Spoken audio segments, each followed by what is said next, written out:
Hi friends అందరికి. ఎక్కడికి వచ్చినా అంటే చూడండి. ఓ పెదబాపు బాగున్నావా?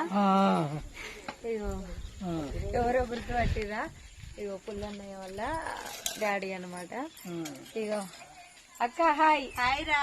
బాగున్నా అక్క? అమ్మో రాజేశ్వరి వాన కలిసినాక వచ్చింది. వాన తీసుకొని వస్తుంది అనుకున్నావా? వర్షం తీసుకొని వస్తా మీ దగ్గర.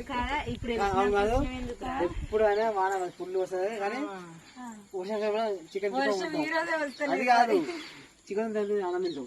అవును, వర్షం అయిపోగానే చికెన్ బాగా అన్నం వండుకొని అయితే తిన్నది. నేనైతే ఎందుకు వచ్చినావు మరి? ఎందుకు వచ్చినా అనేది మరికొద్ది సేపట్లో నెక్స్ట్ వీడియోలో అయితే చెప్తా నేను. నేను అంటేనేమో తిడతారు కానీ నువ్వు అందరు అన్నారా శివగా? అవును, గట్లన్నవేంది రాజేశ్వరిని, గట్లన్నవేంది అంటారు. మరి ఎందుకు వచ్చినావు అని అడుగుతా. ఇంటికి ఇంటికి ఎవరు వచ్చారో చూడండి, అడగాలి కదా. ఎందుకు వచ్చినావు రాజేశ్వరి చెప్పురా. నెక్స్ట్ వీడియోలో చెప్తుంది అక్క. నీకు చెప్తుంటే అందరు వింటారు, వీడియో చూసేటోళ్ళు వింటారు. నెక్స్ట్ వీడియో కోసం వెయిట్ చేస్తారు. అందుకే చెప్పాలన్నమాట. బాయ్. మరి చూద్దాం నెక్స్ట్ వీడియోలో. నీకు చెప్తా అక్క మరికొద్ది సేపట్లో.